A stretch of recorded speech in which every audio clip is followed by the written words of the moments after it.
welcome to my chapel talk. For those who are a little confused about the name pronunciation, my name is Liesje Bluestone. I plan to stand before you all today to talk about my three favorite people, me, myself, and I. However, I thought it would be much better to share the spotlight and tell more about who I am and someone who had great influence on the way I grew up and who I came to be today. Most of the returning students know I have an older brother, Harrison, who graduated last year among the class of 2015 and just finished his freshman year at Trinity College in Connecticut. Some people may know I also have an older brother named Max. He graduated from Choate and is now in his senior year at University of Chicago. Not a lot of people know I also have another brother. He currently goes to Perkins School for the Blind in Boston. Our brother Zachary, who turned 21 last June, was born with CHARGE syndrome. CHARGE syndrome is a genetic pattern of birth defects that occurs in about one in every 9 to 10,000 births worldwide. It is an extremely complex syndrome involving intensive medical and physical difficulties that differ from child to child. Majority of the time, there is no history of CHARGE syndrome or any other similar conditions in the family. Babies with CHARGE syndrome are often born with life-threatening birth defects, including complex heart defects and breathing problems. They spend many months in the hospital and undergo many surgeries and other treatments. Most have hearing loss, vision loss, and balance problems, which delay their development and communication. My brother Zachary was born blind in one eye and with serious breathing issues immediately after birth. He experienced many different problems as an infant. He couldn't keep any food down and threw up everything. He had chronic croup, which is an inflammation of the larynx and trachea in children that causes breathing difficulties, and he experienced very high fevers. Our mom was in the hospital every other week with him. All throughout his life, he would hit his head, creating cuts and bruises on his face, and he ended up with a detached retina. Now he is completely blind in one eye and can only see shadows in the other. So if you can imagine that, closing your eye, and when someone waves their hand across your eye, you can see when it's dark and light. That's basically what he sees. He's also born with slow developing loss of hearing in both ears over time, which became prevalent several years ago and may continue to get worse as he gets older. Continuing into his teenage years, and still now, Zachary has very specific needs that require around-the-clock care to be fed, bathed, etc. My parents worked a lot, and finding a babysitter for every moment they couldn't be home wasn't easy to do and not easy to pay for. Therefore, I was given a lot of the responsibility of taking care of him when no one was around. So I spent a lot of time with Zach. I always felt like there was Harrison and Max, and me and Zach. At the time, this was nothing to me. So many people would say, wow, it must be crazy to have a brother like that, and your life must be so different to have him growing up. But to me, this is how my life was. It's as if someone said to you, wow, it's crazy you have a couch in your house. It's how it always is. It's how it's always been. Every other year, I spend a weekend at a CHARGE syndrome conference with my family and many other families who have a member with CHARGE, learning and interacting with them. I spend a good amount of time around people with special needs and have reached a level of comfort with them.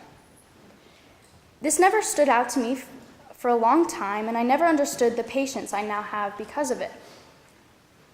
My preteen years of life were with friends who never truly felt comfortable in Zachary's presence. It wasn't until I saw their interaction with him that I completely understood how he has affected the way I interact with people. One year, 4 friends came over to my house for my birthday slumber party. We all sat around the dining table eating pancakes the morning after. Everyone was smiling and having fun until Zachary came over to sit with us, and the whole group became uneasy. Zachary was a huge part of my life, and I didn't understand why my friends felt so stressed out. I realized then that Zach had a much bigger impact on how I perceived those who were different. My friends all saw the difference between Zach and them as discomfort, Because of Zach, this is a part of me that I didn't grow up having. After that, I was always embarrassed to have Zach around. Everyone just had too many questions that I was so tired of answering. Why do his eyes look like that? Can he speak? Why does he walk so slowly? Whenever we were in public, I wanted to act as if I was in the same boat as everyone else. I wanted to walk apart from my family like, who is this kid? We would go out to restaurants and he would make a mess all over the table and I felt like dying. He would sometimes crawl across the table and lie on my mom's lap and I just wanted to scream.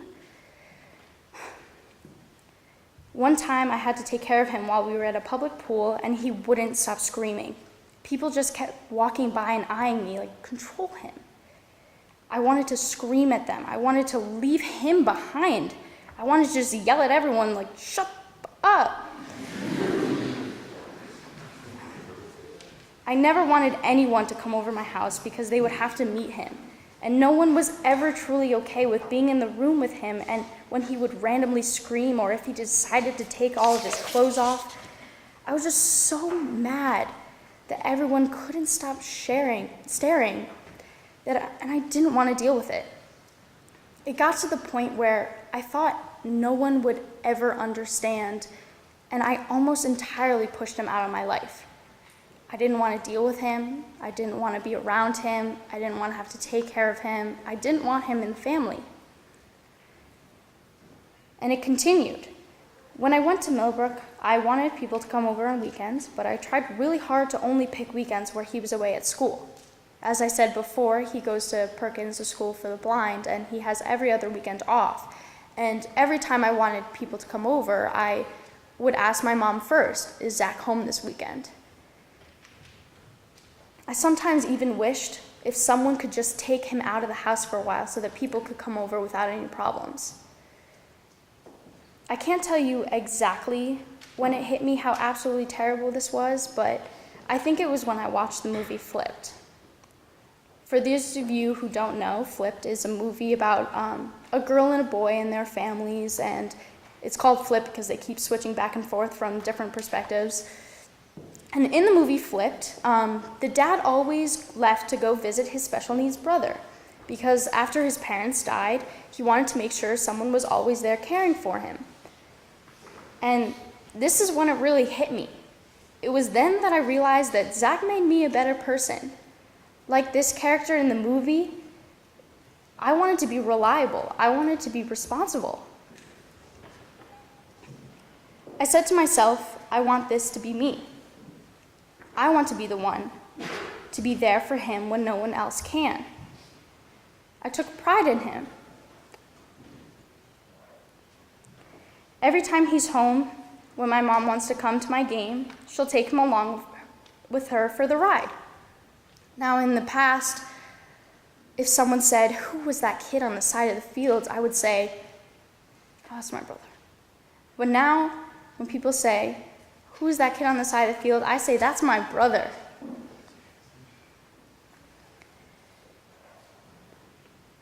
Every time I have a chance, I try so hard.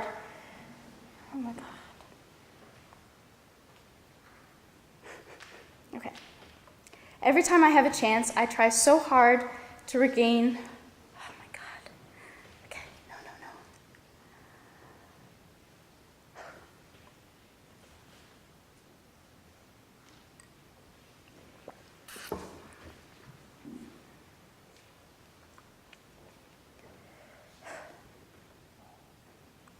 I try so hard to regain what I lost before with him and the connection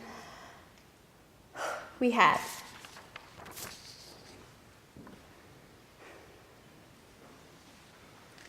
The days I have spent cleaning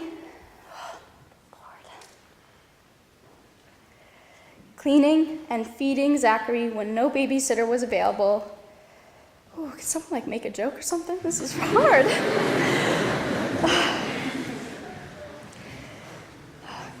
The days I have spent cleaning and feeding Zachary when no babysitter was available has opened me up to a community most people never knew existed. I have learned to push aside any discomfort in order to use my responsibility in a beneficial manner. People have said to me that I'm a good PC, and all I think in my mind is that all it is the patience and understanding I have from spending time with my brother Zach. He has defined how I grew from adolescence to adulthood, and I am so proud to call him my brother. Thank you.